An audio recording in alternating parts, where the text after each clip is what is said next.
Hello children, welcome back to the session. Okay, so what is the properties of acid? They turns red litmus to blue, bitter taste. They ends with OH. They end with OH. They feel slippery and their pH level is above 7. pH level is above 7. Shall we go to the next one? Yes. Okay, what is the difference between acids and bases? What is the difference between acid and bases? Shall we go? Look at here, they are sour taste, they are bitter taste. What is it? Sour taste, bitter taste. They do not feel slippery, they feel slippery. So, their pH level is below 7, pH level is above 7. Release H plus ions in aqueous. Aqueous is nothing but liquid, that is water. When these acids are dissolved in water, they release hydrogen ions. But base, they release OH ions. Hydrogen is positive, OH is negative. Okay, they corrode metals. They do not corrode metals. They do not corrode metals. And the next thing, react with metals to produce hydrogen gas, I said. So they react with metals to give hydrogen gas. Do not react with metals to produce component hydrogen gas. What do you mean by that? I said you read they corrode with metals.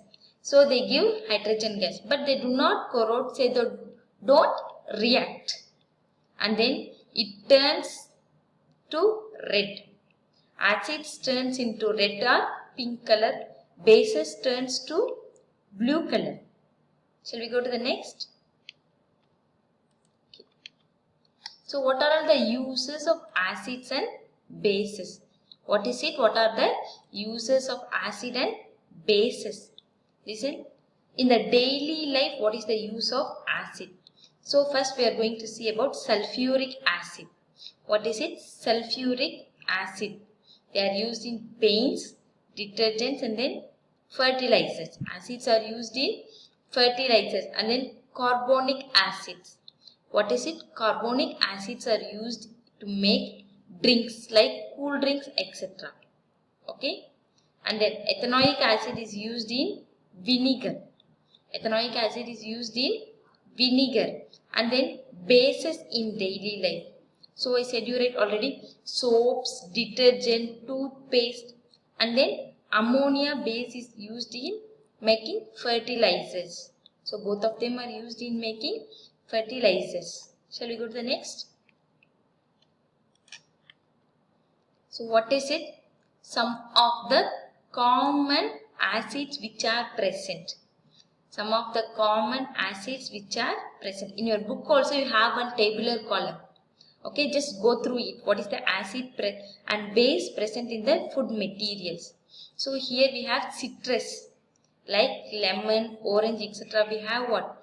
Citric or ascorbic acid. And then dairy products we have lactic acid. In vinegar, acetic acid. Underarm odor, that's sweat. It contains 2-methyl 2-hexanoic acids. And others in washing soda, sodium carbonate. Baking soda, sodium hydrogen carbonate. Just go through this. Okay, that is enough. And then you have a tabular column also in your book. Go through that tabular column also. And alkaline. What do you mean by alkaline? Yes. So that bases do not dissolve. But if the base is dissolved in water, it is called as alkali. The base is dissolved in water, it is called as alkali. These are some of the alkali materials. What are all they? Look at here. What is this? Hand wash. And then what is this? Flesh polish, everything. Okay. So these are all some. And in the cleaner we have no liquid cleaners, etc. So what they are made up of? Base. Base is nothing but they are dissolved in water. So they are called as alkali. Okay. And now we are going to go into the next topic. Up to now, we have completed acids and bases, their properties, uses, definitions, everything. Now, next we are going to see about the indicators. So, why these indicators is used? Whether it is possible to tell it is acid or base, children, by whether seeing few substance we can tell it is a acid, it is a base. By tasting also we can tell. Yes, it is sour taste and bitter. So it is not advised to taste everything.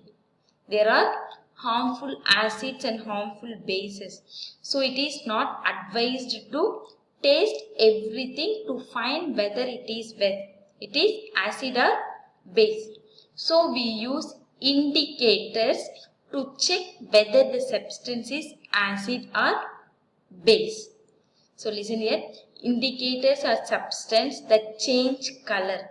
Indicators are substance that change color when added in acid or base. By seeing that color change, we can confirm that whether it is a acid or base. So what is these indicators? These indicators are used to check whether the substance is acid or base. Look at here. So I said you right. What is that? pH paper.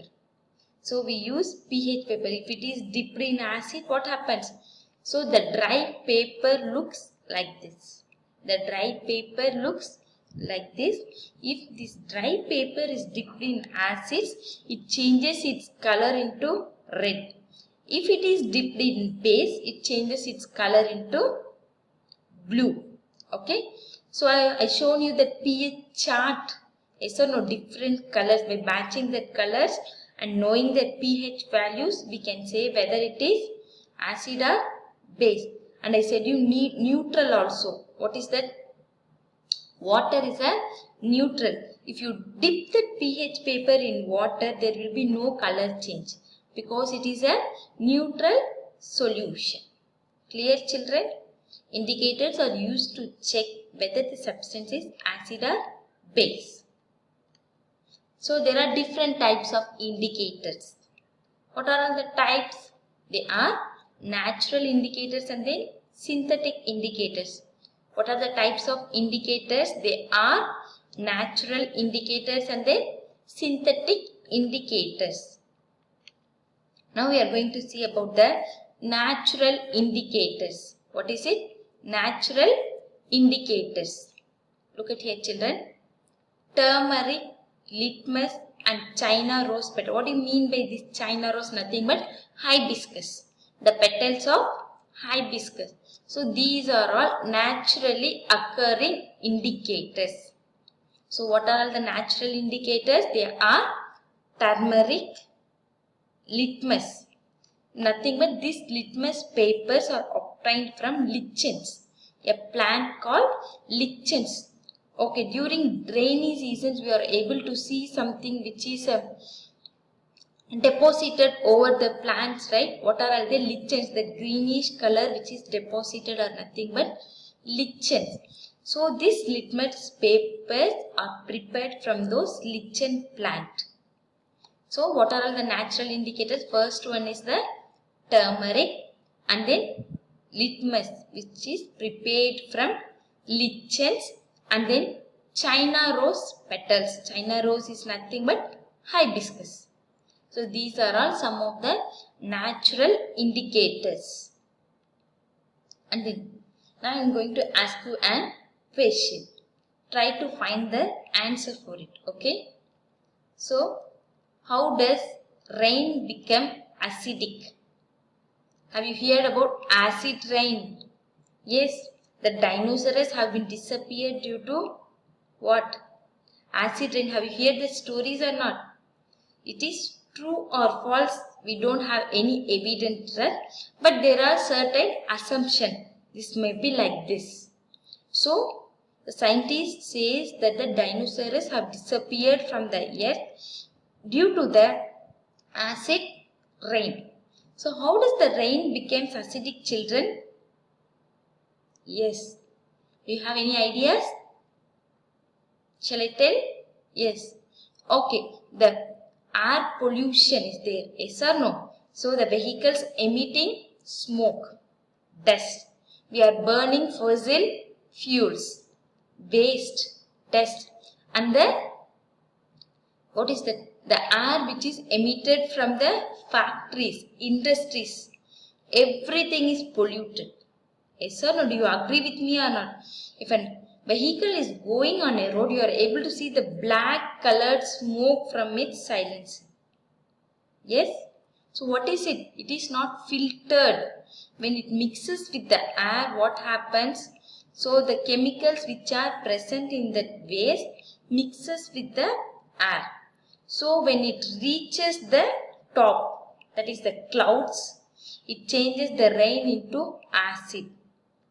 Look at here, the rain becomes acidic because carbon dioxide, sulfur dioxide and nitrogen dioxide.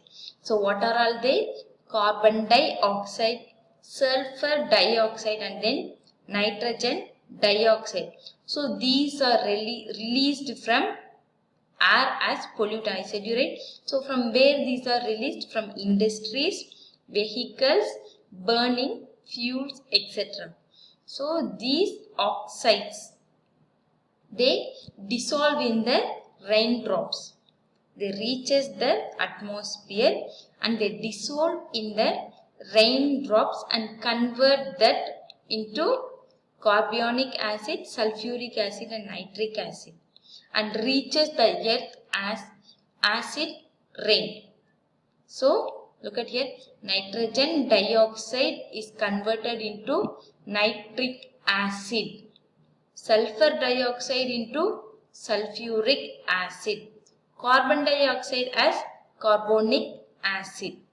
So these oxides, what is this?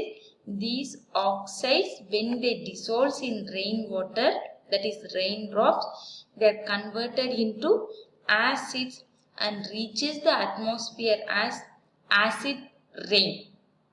Okay, so if acid rains come, what happens? Could you imagine it? Everything will be corroded. Yes or no? Because acids have a corroding nature. Everything will be corroded and there will be nothing. Okay. Shall we have a recap now, children? Yes. We have seen about acid. Okay. And then types of acids, properties of acids and then uses of acid, like the same as bases. Definition of bases, uses of bases and then properties of bases. Next, what we had seen? Indicators. What is mean by indicators? Yes or no? What is mean by indicators? Types of indicators. In that we have seen natural indicators. In the next class also we are going to see the continuation of indicators. That is the natural and synthetic indicators. Okay. So what is the pH value of acid? It is less than 7. pH level of base is greater than 7. Look at here, children. Try to take hint of everything. Okay. So go through your book. Read the book once. What is there in your book? And I said you right, there will be a tabular column in your book. Go through the tabular column also. So I hope up to this you all are clear. If you have any doubt further, you just clarify your doubts with me. Okay. Don't hesitate to ask me your doubts. So this lesson is new to you, but this is useful for you in the higher classes. Okay. So just have a clear-cut idea about what has been taught. If not, just clarify your doubts with me later. Okay, children. I thank you all for listening the class patiently. Be at home. Try to read the book, what is there, and then take hints. Go through the hints. Okay. So thank you, children. Have a nice day.